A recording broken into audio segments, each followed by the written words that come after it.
La Bible dit dans le livre d'un Corinthien, l'amour est éternel. Amen. C'est-à-dire que l'amour ne périt pas. Dieu qui est amour, il est éternel parce qu'il est le Dieu d'amour. Mais il a donné la sémence de l'éternité. Alors, c'est possible avec Dieu. Mais qu'est-ce qui fait que concrètement ça ne soit pas possible? C'est ça. Peut-être une question. Normalement, c'est ça qui bouillonne, qui nous dérange.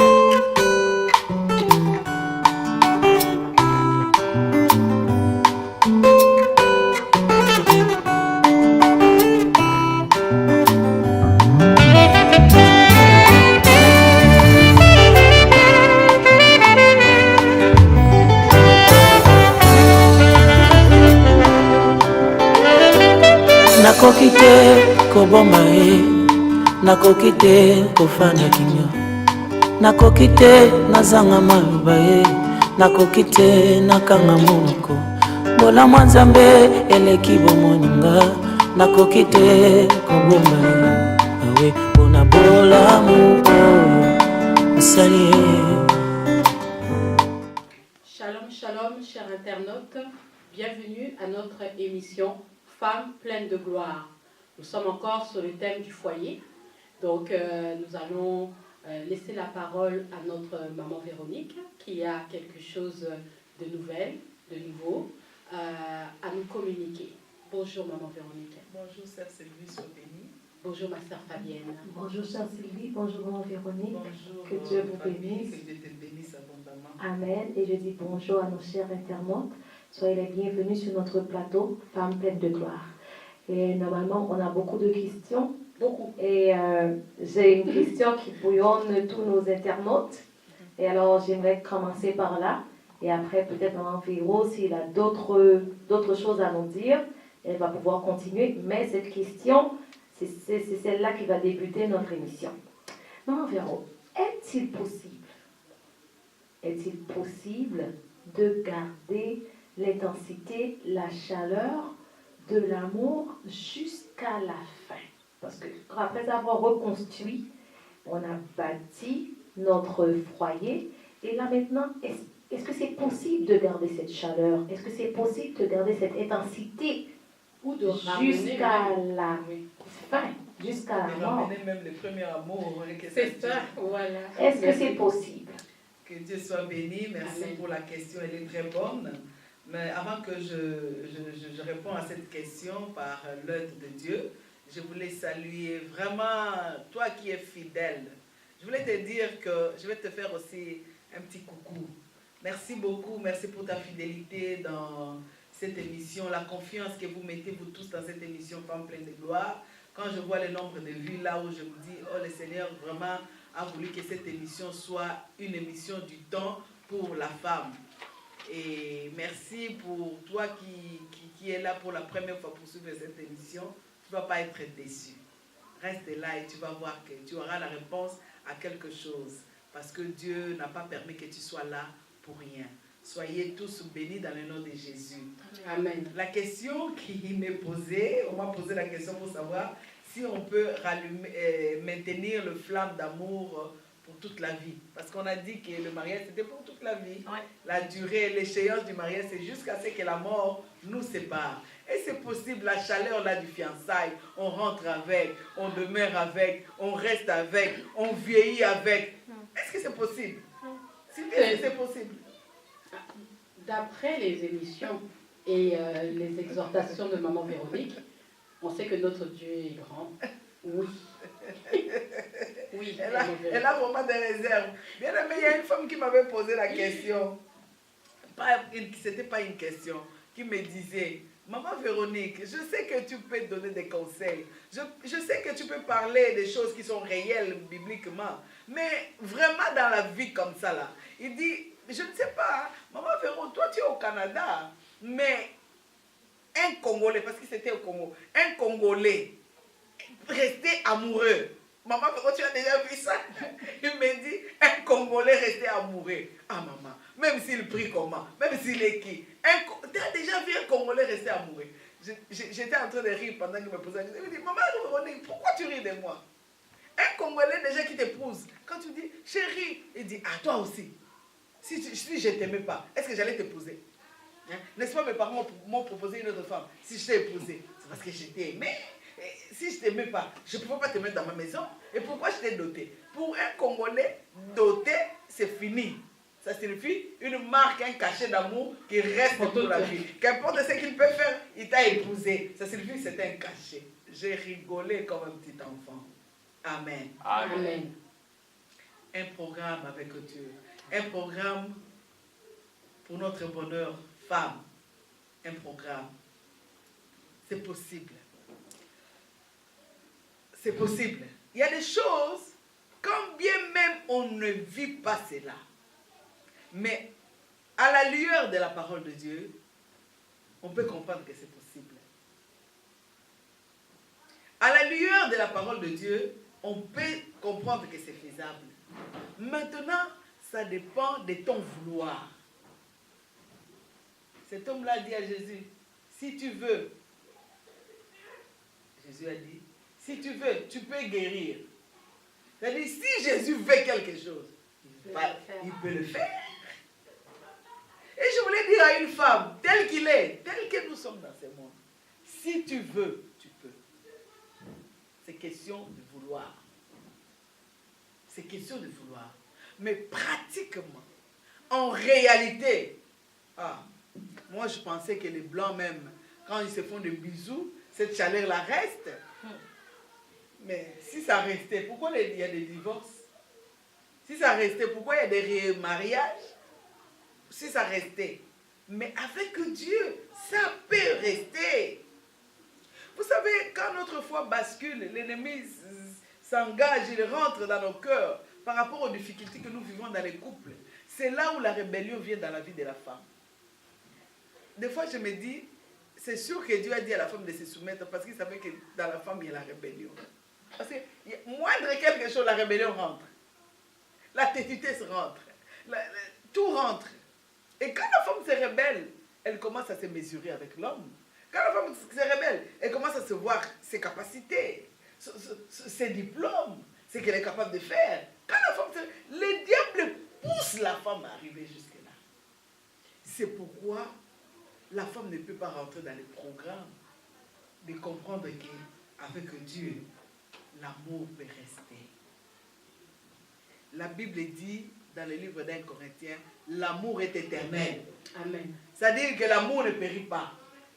Dieu qui est amour, il est éternel parce qu'il est le Dieu d'amour. Mais il a donné la sémence de l'éternité à l'homme. C'est possible avec Dieu. Mais qu'est-ce qui fait que concrètement ça ne soit pas possible? C'est ça. Peut-être c'est une question. Normalement, c'est ça qui bouillonne, qui nous dérange. Concrètement, comment est-ce possible? On le dit, oui, avec Dieu, que tout est possible, mais comment? Parce que des fois, on ne parle pas même le même langage. On n'a pas la même vision par rapport aux enfants, par rapport à l'éducation de l'enfant. On n'a pas la même vision par rapport aux finances. On n'a pas la même vision. Mais comment est-ce possible de garder cette chaleur puisque nous sommes deux personnes différentes avec des visions différentes?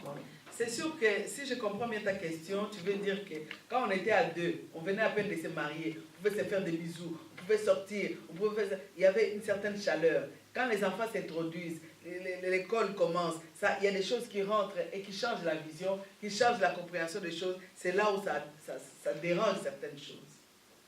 Mais je voulais dire ceci, c'est facile pour que nous puissions gérer certaines choses avec Dieu. Comment? L'homme, qu'il soit qui que ce soit, qu'importe son rang dans la société, qu'importe la fonction qu'il peut occuper dans la société, qu'importe sa race, qu'importe sa grandeur ou sa petitesse, un homme ne devient pas un homme. Un homme naît homme. On est inné. L'homme, c'est l'homme à l'intérieur. Une femme qui comprend les besoins, je vais donner aujourd'hui deux grands besoins majeurs. Je l'appelle majeur, je sais que la liste n'est pas exhaustive, c'est sûr qu'il y en a beaucoup, on peut ajouter et ajouter, mais deux grands besoins d'un homme, qu'importe sa race. Si la femme commence d'abord à maîtriser ses besoins, elle a gagné beaucoup. le cœur de son mari dans une grande partie.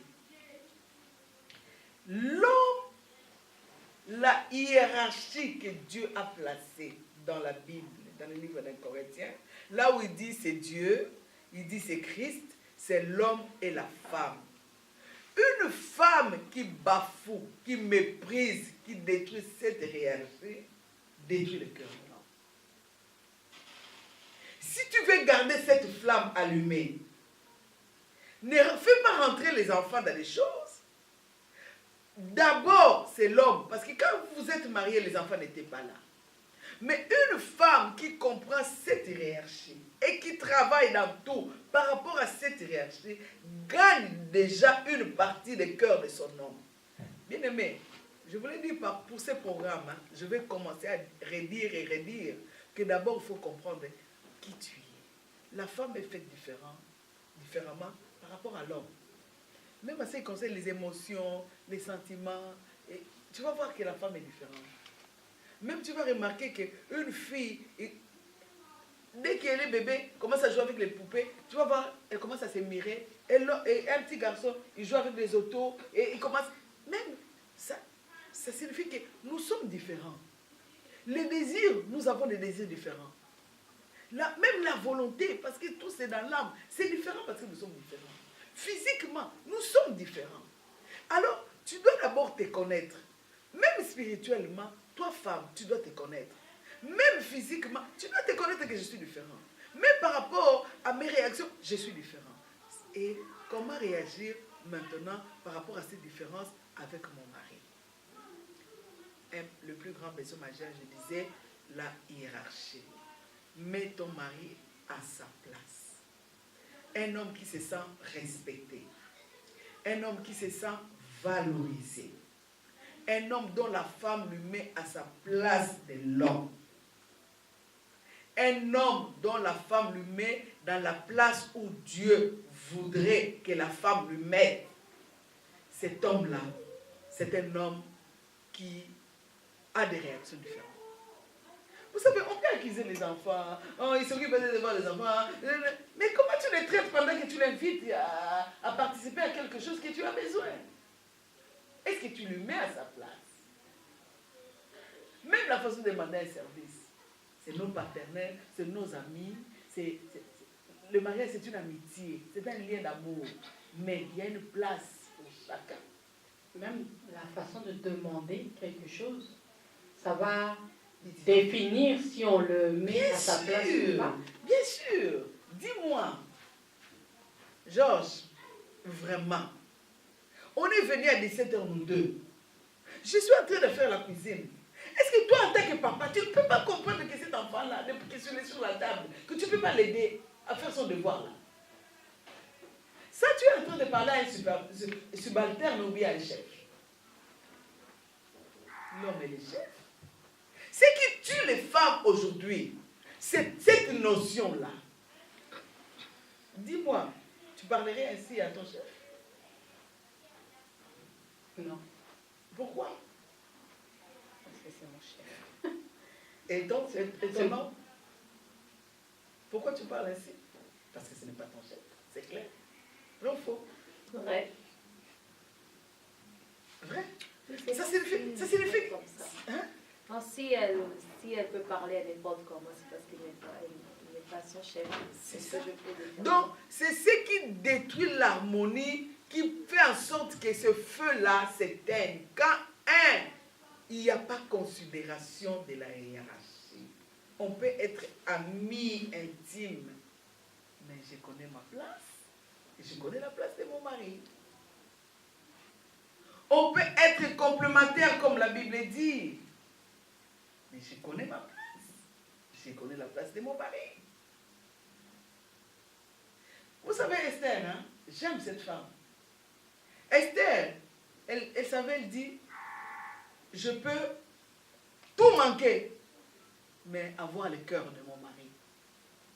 C'est pourquoi quand on les amenait, on les présentait les choses. Prenez, peut-être on ne va pas t'élire, peut-être tu ne seras pas dans l'élection. Prends, il dit non. Ça là, si je gagne le cœur de mon mari, tout ça je l'aurai.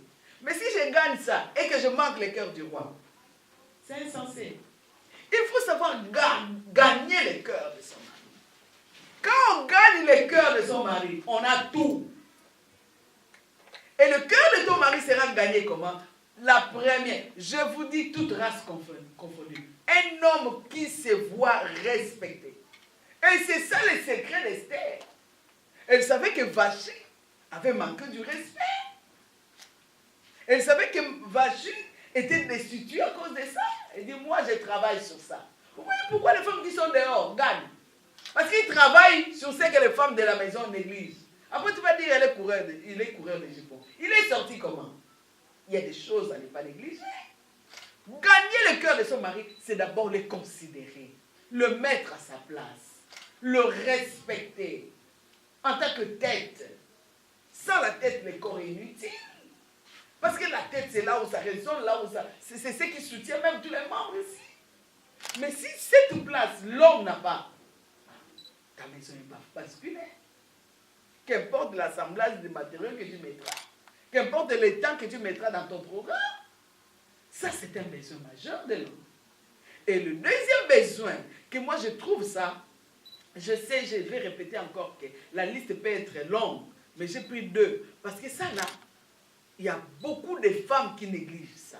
Or, ça là, c'est d'abord quelque chose qu'on doit travailler sur ça. Une vie de couple dont la sexualité est épanouie. Tu as gagné le cœur de ton mari. Mais rentrer dans la vie de femme, c'est là où il fait payer les dettes. C'est là où il... Non. Une femme dont une vie sexuelle est épanouie, ça ferme même les portes à l'ennemi. Parce qu'il n'a pas fait ça. Parce qu'il n'a pas donné ça. Parce que tes attentes ne sont pas satisfaites. Je verrai, je l'aurai. Ces 2 besoins-là, quand c'est bafoué, qu'est-ce que tu attends de ton homme? Que l'amour de mère. Est-ce qu'on peut garder la chaleur? Cette chaleur-là, tu n'oublies pas. Au début, là, qu'est-ce que tu faisais? Est-ce qu'on peut garder la même chaleur? Oui, on peut les garder. Mais est-ce qu'on peut garder ces 2 valeurs majeures pour gagner le cœur de son mari? Et à partir d'aujourd'hui, allez-y, essayez. Maman Véronique, merci beaucoup.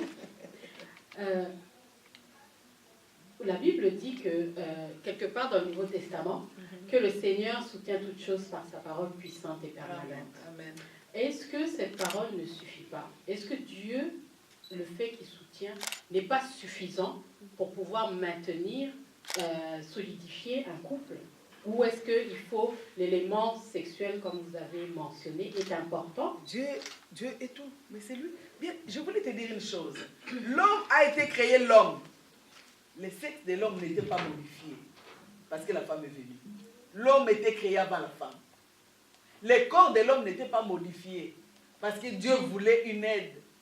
Est-ce que l'homme a été modifié? Non. Mais la femme a été faite pour le besoin de l'homme. C'est-à-dire le corps de la femme a été fait pour le besoin de l'homme. Est-ce que tu comprends? Amen. Il faut comprendre ces choses. Les géants, les grands, dans la Bible, les femmes l'ont fait tomber par le sexe. Parce qu'une femme qui gère bien cette vie sexuelle peut avoir le cœur de son mari. Amen. Tu te souviens de Samson? Amen. Dès le sein maternel, n'est-ce pas cet homme-là? Consacré. Mais qui l'a fait tomber? C'est-à-dire tu fais faire tomber le cœur de ton mari. Tu le mets à sa place. Et tu gères bien la vie sexuelle dans ton couple. Tu peux avoir la totalité du cœur de ton mari. J'aime Pierre. J'aime beaucoup ces garçons-là, Pierre. Ce monsieur-là, si c'est vraiment toi, Jésus, ordonne que je vienne vers toi. Zélé, courageux. Mais, tu sais, quand Jésus est mort, Pierre, c'est sûr que sa femme me dit, toi là, Jésus était là, tu le suivais partout. Maintenant là, il n'est plus là. Qu'est-ce que nous on va manger ici dans cette maison? Et les enfants vont faire quoi? Il t'a enlevé la pêche là-bas, là où tu avais la nourriture. Maintenant, Pierre est rentré pêcher. C'est sûr, sa femme là. Donc la femme peut pousser l'homme dans les choses. Mais si la femme peut pousser l'homme dans les mal, est-ce que la femme ne peut pas mettre à l'endroit ce qui est à l'envers? Amen. Si une seule femme aime toute l'humanité à l'envers, une femme, c'est-à-dire tu as une force en toi qui peut mettre à l'endroit les choses. Nous avons une force en nous. Je veux qu'une femme puisse croire en elle. Tu peux garder ces faits-là. Toi, femme, rentre dans les programmes, ces programmes ici, où nous parlons de foyer. Examine-toi. Dis à quoi j'ai échoué dans mon foyer. C'est où ce fait-là s'est éteint. Qu'est-ce que moi j'ai fait? Qu'est-ce que mon partenaire a fait? Qu'est-ce que quelqu'un d'autre a fait? Et commence à reconstruire avec tous les matériaux. Mets l'amour, mets la tendresse, mets la douceur. Crée les moments où l'ambiance, le sourire. Et puis, va vers Dieu. C'est que toi, tu n'es pas capable avec tes mains. Dieu le fera pour toi. Amen. Dieu le fera pour toi. Tu es capable. Un roi David qui ne va pas à la guerre, qui reste un roi, il tombe à KO à cause d'une femme. Il voit seulement une femme qui se baigne. David troublé. Le roi tombe. C'est-à-dire qu'une femme a tout pour garder la chaleur.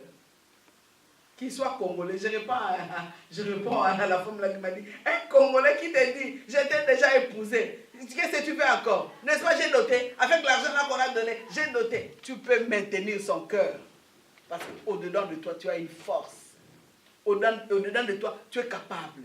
Et Dieu est de ton côté. Ce qui est important, avoir un cœur pour la gloire de Dieu. Amen. Faire cela pour que Jésus s'écoute. Merci, maman. Merci. J'aime pas quand vous êtes timide. Mais moi, je ne suis pas timide, c'est juste... Ça nous pousse à réfléchir. Ça nous pousse à réflexion, mais je veux parler concernant une question qu'on a reçue. Par rapport à l'histoire d'Abigaël, il y a des internautes qui se posent la question, comme une femme, ils prennent l'exemple d'Abigaël, ils disent, Abigaël a tout fait, et elle était soumise, elle a placé son mari au niveau là où son mari devrait être.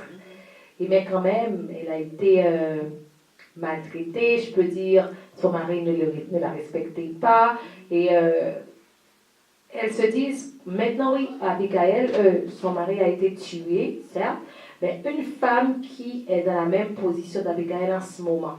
Et comme vous parlez qu'on doit garder cette chaleur, parce que du côté de la femme, elle fait tout pour garder la chaleur, parce qu'elle a positionné son mari là où elle devait le faire, et aussi le sexe, c'est, je peux dire, c'est à flot, il fait comme il veut, et cette femme vit des choses qu'elle ne s'attendait pas.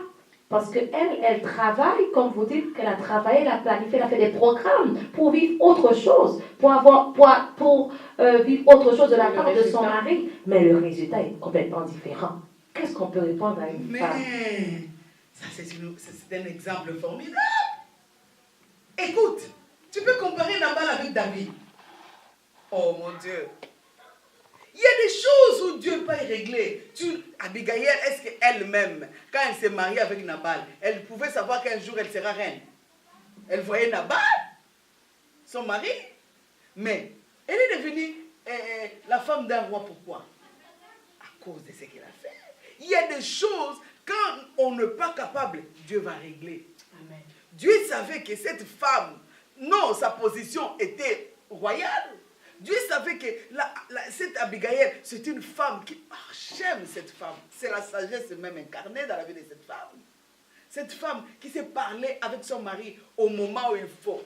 Tout ça, ça rentre en ligne de compte, des pièces à mettre, des pensions à mettre pour reconstruire son foyer. La façon de parler. Quand parler? Où parler? Où parler? Regarde, j'ai toujours dit à une femme, même si à la maison, ton mari se met à genoux pour plier les vêtements, ton mari se met à genoux pour te faire chausser, ton mari, mais en présence des gens, honore-les. Honore-les. J'ai joué l'histoire d'Abigaël avec celui d'Esther, pourquoi? Vashti a été détrôné, pourquoi? Or, mais toi tu es une reine, il y a quand même des protocoles à respecter. Tu ne respectes pas les protocoles. Est-ce que c'est le roi qui avait pris la décision de destituer Vashti? Non. Mais pourquoi pas le roi? Parce que c'était en présence des gens. Non, ça c'est quelle femme? Si elle fait ça, c'est que nos femmes, elles feront comment? Elles vont dire, la première dame fait ça, et alors nous, elle doit partir, elle doit partir. C'est comme ça, les gens du dehors conseillent ton mari. Ça, c'est quelle femme? Tu nous dis que Fabienne, c'est une bonne femme. On est venu chez toi. Elle ne te répond comme ça. Ça rentre, ça change son cœur. Et le roi n'a pas pris la décision. La décision est venue des gens qui ont vu ça. Mais si tu mets ton mari à la place qu'il faut, en présence des gens, ils vont dire quoi? Ils vont dire quoi? Même quand il va, ah, cette fille est belle. Ah non, toi, la façon dont ta femme te fait là, tu vas faire ça, ça serait une bêtise. Mais il y a des hommes, en tout cas, la façon dont tu traites, si tu es à l'aise ici, tu vois, tu comprends? Abigail, c'est une femme que moi j'apprécie. Une femme sage, qui savait mettre son mari à la place qu'il faut. Même quand il fallait lui parler, il dit maintenant là, à cet état-là, c'est pas les moments. Il regarde son match de hockey. Il est avec ses amis. Ce n'est pas les moments. Quand bien même la parole, le message que j'ai, mais ce n'est pas les moments. J'attends les bons moments. Quand il sera calme, quand il sera libre, et il vient exposer son problème. Il met son mari à son niveau. Il fait tout pour son mari. Mais Dieu voit que tout ce que cette femme-là, ce n'est pas pour un homme comme lui. Ce n'est pas pour... Cet homme-là ne mérite pas ça. Dieu lui dit, non, non, attends, je vais faire ce qu'il faut que je fasse. Il a tué son mari. Parce que cette femme-là avait la valeur pour un roi. Amen. C'est pourquoi l'honorer, c'était la mettre à sa place. Faisons ce que Dieu nous demande de faire. Il y a une chose, les femmes aujourd'hui ne veulent pas faire, et c'est quoi? Elles se disent, ah, ça c'est rabaisser, c'est humiliant, je ne peux pas m'humilier pour un homme, hein. Je ne peux pas m'abaisser jusqu'à ce point, hein. On est quand même au 21e siècle, hein. Vraiment, et puis, non, qu'est-ce qu'elle raconte là? Mais tu n'auras jamais la victoire. Moi, c'est d'abord carrière, hein. Moi, c'est d'abord mes enfants, même s'il n'est pas là, je suis mariée, j'ai mes enfants, tu n'auras jamais, et tu seras toujours malheureuse. Avec ta carrière, tu seras malheureuse. Avec l'argent, tu seras malheureuse. Avec la maison, tu seras malheureuse. Avec les enfants, tu seras malheureuse. Tu veux maintenir la flamme. Fais ce que la parole de Dieu nous exige de faire. Adam, un homme enseigné. Pas par un pasteur, par Dieu lui-même. Il enseigne Adam. Mais la femme bascule Adam. Tu es capable de faire maintenir la flamme. Amen. Tu es capable de faire maintenir la flamme. Amen. Jusqu'à ce que la mort nous sépare. Amen. Rentre seulement dans le programme.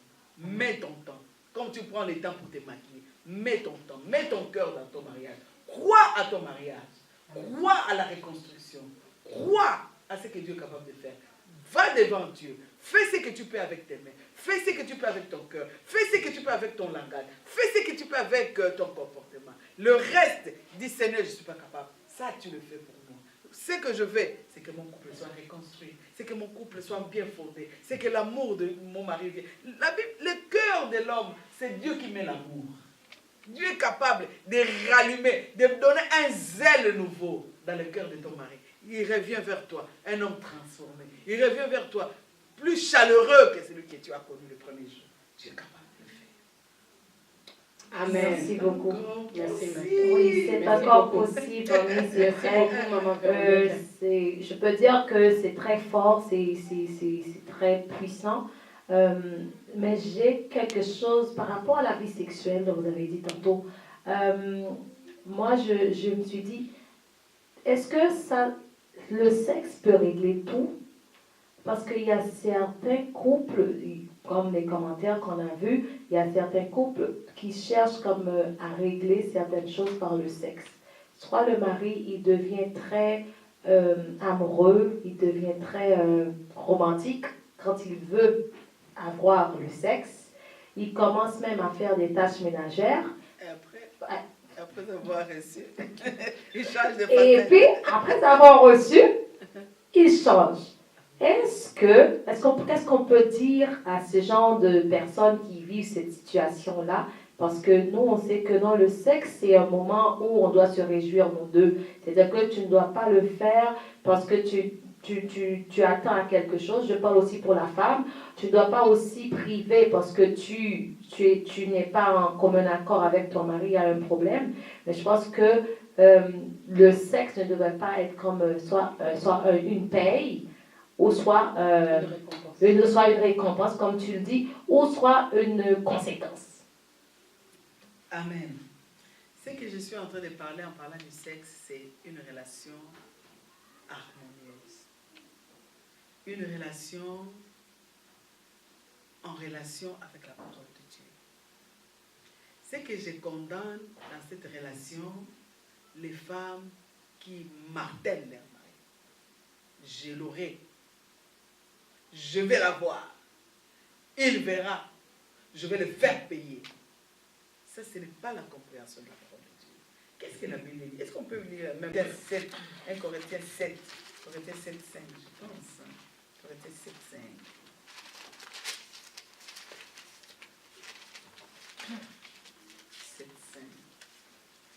1 Corinthiens 7, 5. Ne vous privez point l'un de l'autre, si ce n'est d'un commun accord pour un temps, afin de vaquer à la prière, puis retourner ensemble, de peur que Satan ne vous tente par votre incontinence. Amen. Amen. Essayez de lire le verset 3. Verset 3. Que le mari rende à sa femme ce qu'il lui doit, et que la femme agisse de même envers son mari. C'est un devoir. C'est un devoir que l'homme rend ses devoirs à sa femme et que la femme rend ses devoirs. C'est un devoir que Dieu donne en ce qui concerne cette relation. Maintenant, par rapport à ce que la sœur Fabienne vient de dire, elle fait tout pour t'avoir.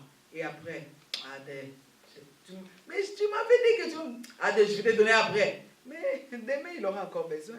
Ce n'est pas ça. Ce n'est pas parce qu'il a fait ça que tu vas dire prochainement, tu m'auras plus. Non. Tu fais tout par obéissance à la parole de Dieu. Et tu cherches en ce que Dieu soit glorifié dans ça. Tu fais ce que tu peux.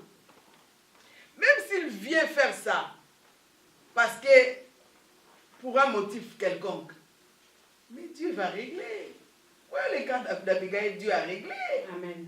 Dieu va régler. Moi, je voulais dire à la femme, mets Dieu devant. Amen. Excusez-moi, mais par rapport à la vie sexuelle, mets Dieu devant. Fais tout pour la gloire de Dieu. Honore-le pour la gloire de Dieu. Soumets-toi pour la gloire de Dieu. Fais tout pour la gloire de Dieu. Dieu ne reste pas avec la bête de quelqu'un. Amen. Amen. La Bible dit, n'est-ce pas, ne vous privez pas l'un et l'autre. Mais pourquoi tu les prives? Pourquoi tu les prives?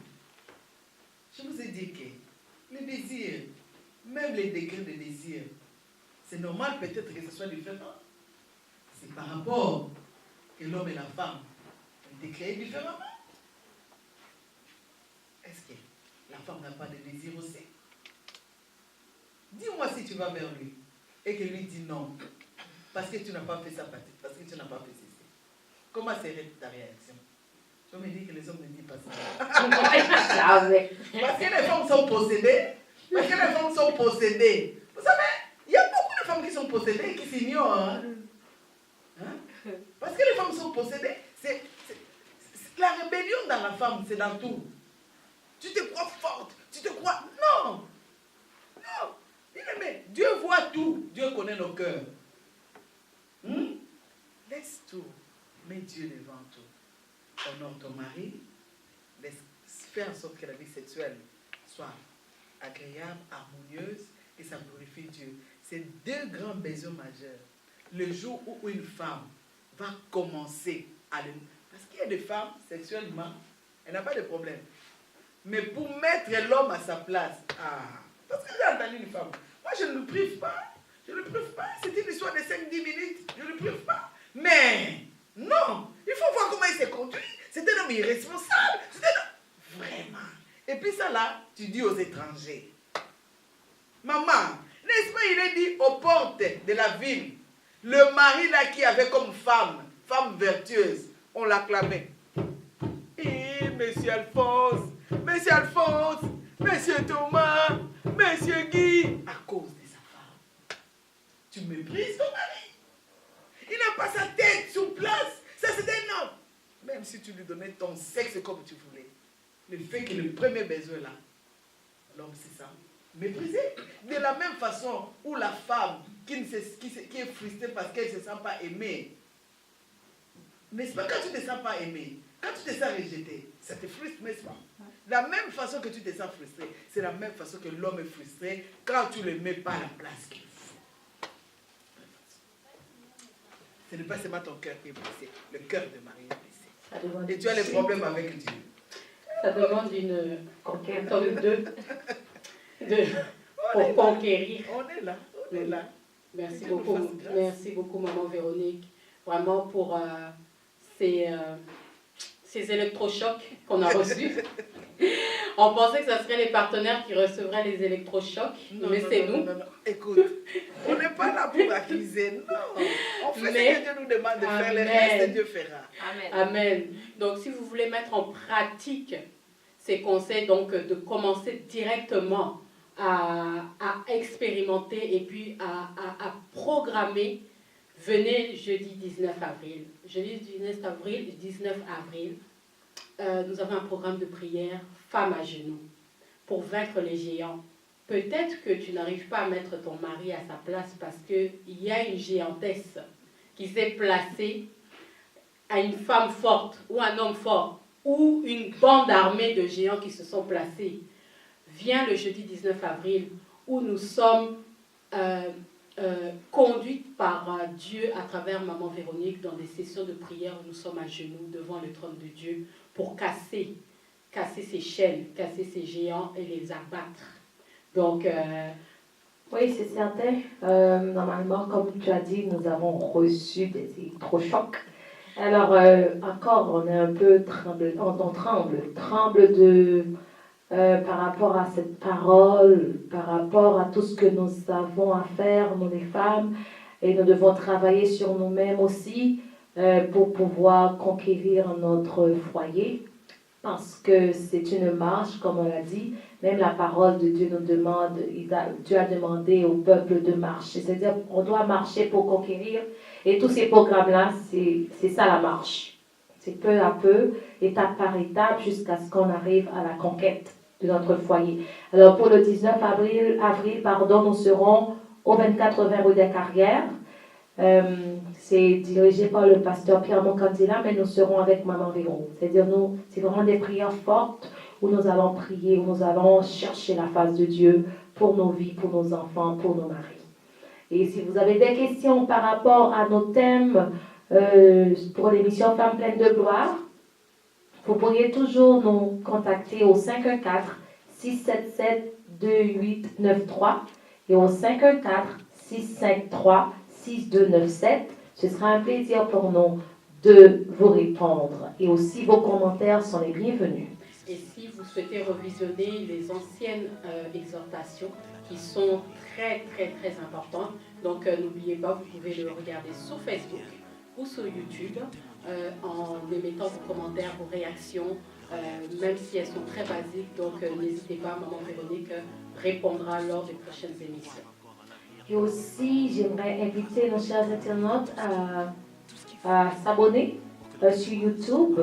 Vous pouvez vous abonner et quand vous vous abonnez, pour pouvoir recevoir nos notifications, vous devez activer la cloche. Comme ça, vous allez recevoir, aussitôt que nous diffusons nos émissions, vous allez les recevoir et vous pourrez visionner, vous pouvez partager. Et n'oubliez pas le pouce en l'air, ça nous aide beaucoup. Merci beaucoup et on vous dit à une autre prochaine émission. Femmes pleines de gloire. Bye bye.